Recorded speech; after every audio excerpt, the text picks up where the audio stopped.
LEED certification system favors urban locations, close to public transportation and services. So we kind of lucked out at Waukegan campus. We pretty much had all those features. And like any rating system, the more features you have, the more points you have, the higher the rating. So we were able to tap into some points that otherwise would cost money. So with that, we are actually targeting LEED Platinum certification, slightly better cost ratio than we have here at the Lakeshore campus. So costs include, among others, requirements that are specific to LEED certification regardless of the level you're pursuing. So there are fees payable to U.S. Green Building Council for review. Not a lot.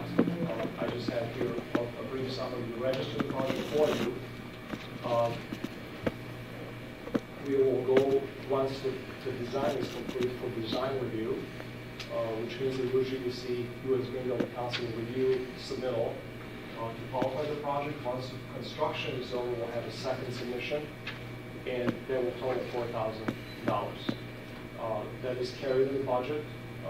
That would be the same cost regardless of whether you're going for LEED Silver or Platinum. Now, of course, there are other costs. The LEED system requires building commissioning as a best practice. This is pretty much checking of all the systems and functionality. No different when you buy a car. The car is tested in the factory that performs exactly as is intended. Because a lot of systems feel are very energy efficient. We want to make sure they're all working properly at the time. So this is like an extra $110,000 associated with those.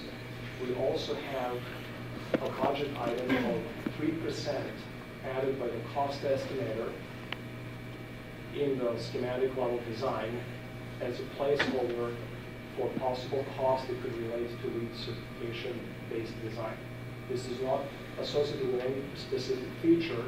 It's simply a kind of a cost-of-work cost to have a buffer of sorts for those costs. Now, this building that you've seen favors energy efficiency as the primary source of getting the points for certification. Like I said, we have a good position because we're in an urban environment, so we get all those extra, I think up to 20 points are related to no-cost items that you get just because of where you're at. We have a natural light, we have our LED fixtures and so on, we have radiant heat in the flooring. So we spend our time fine-tuning the building performance as opposed to putting bells and whistles on it. So the project doesn't have a geothermal system, doesn't have solar panels, doesn't have a great water harvesting. We're kind of trying to be frugal and give you something that reflects your values in terms of stewardship of the environment and also energy efficiency and being frugal and prudent in how it is being applied. The questions will be one. Yeah, when we had the guy from the Green Building Council here, what was it, 5-6 years ago, University of Illinois professor, he talked about 7-8% of the total cost of the building being part of the LEED certification. What was he talking about? He's talking about the percentages that are harvested from the market, pretty much like the different green projects that have been certified, and the Green Building Council actually tries to keep a track of and provide guidance to the public and the building owners to kind of understand what it is. If you remember me saying earlier, you can spend $5 million extra on a LEED Platinum building or not, depending where you're located and what the features and scope are. If we are at the right location, it will automatically decrease the cost because points required are being achieved by simply having a location, being within a quarter mile of the public transportation, having 10+ services around. So, for example, if you're in the South Lake campus, that Platinum building will be more expensive by default because you will have to add features to achieve the rate. Here, you're getting different points. It's simply how the system is structured. What had happened also over time, you mentioned 5 to 6 years ago, the LEED system had changed. We're going through versions of sorts. So what we've done, as soon as this project started, we registered the project under LEED 2009 version. The latest and greatest version is version 4, which has a more stringent requirements and so on. So we were able to certify the building under less stringent system, so that also pulls a slightly looser guidelines as far as what you need to do to get you the building that you want. And how confident are you in those commissioning charges of $110,000? We had some come through here a little while ago that were pretty expensive. I'll give you a story. I worked for many years with Morning Valley Community College. One of my best clients, toughest clients, was Rick Brennan, the facility director. And when we were working on their replatforming building for the Taylor campus, I had to answer a lot of really tough questions. Why we do this? Why building commissioning? What is this like a? He was calling it mulligans.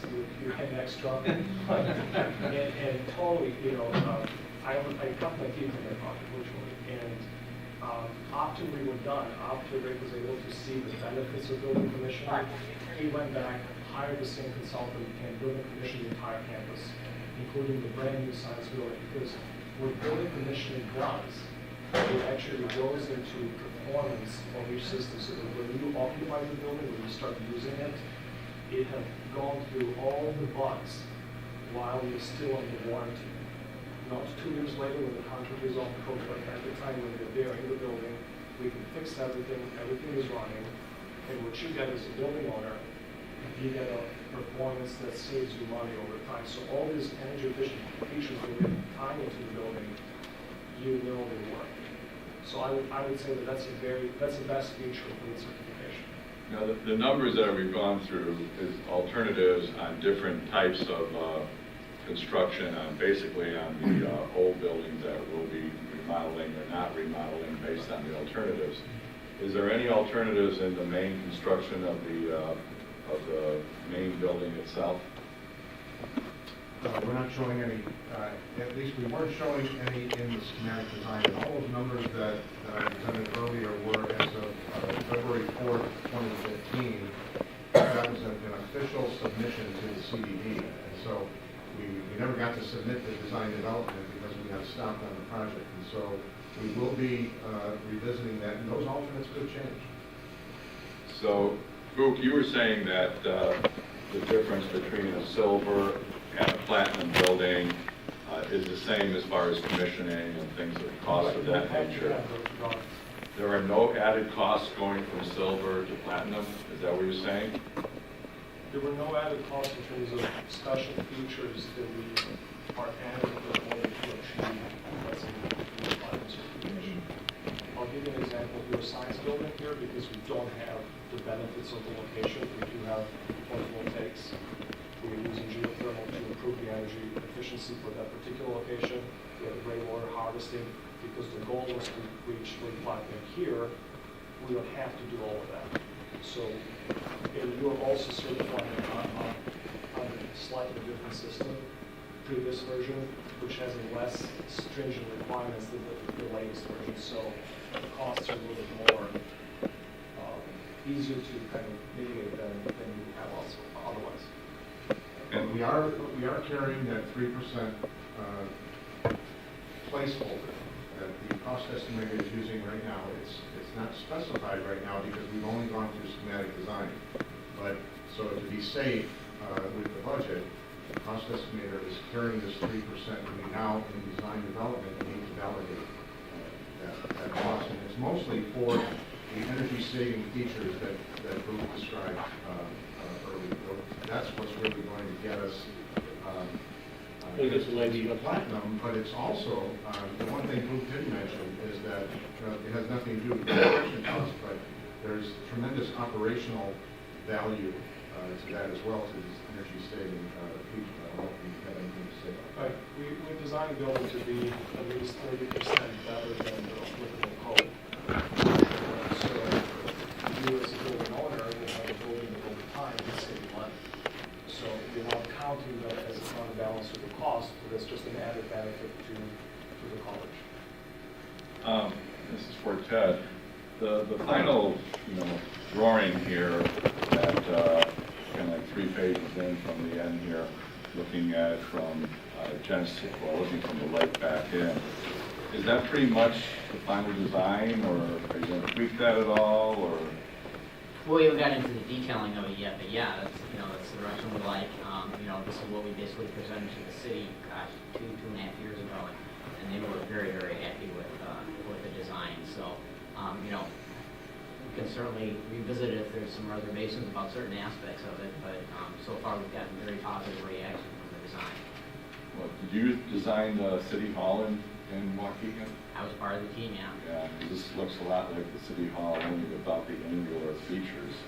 I take that as a compliment. I hope it was meant so. And one last thing, windows on the bottom floors. Waukegan, not an extremely safe environment. Is that really advisable? And we kind of fought with that, and that was something that the city really, really pushed us to do. Again, for the site activation thing, that little half floor there, they're considering that a full floor in order for us to get the full 6 floors that they're talking about. I mean, it's really only 5.5, Right. and we really don't call that a below, we call it the garden level. So those are going to be really high-tempered glass, shall we say? We're going to have to figure out something that just, regardless of the environment, it's going to take abuse just by the nature of our climate and where we're located along here. So we're certainly going to have to do something there to make sure that it's not becoming a long-term maintenance issue. Well, thank you. Thank you. Okay, any other questions for the group? Concludes my report. Okay, gentlemen, thank you very much. Thank you. Mr. Chairman? Yes. And can we have them come back and give us a report when they're pretty much completed with the design? Sure. Jeff, Joe? Is that okay with you guys? Is that okay with you guys to come back again when we're more completed with the design? Absolutely. And Bruce, is that okay with you? Bruce? Bruce, is that okay with you? Where is it? That's when we open to that, yes. Thank you. Before you retire, okay? I'm not planning to retire. Okay, good. Again, thank you, gentlemen. Thank you.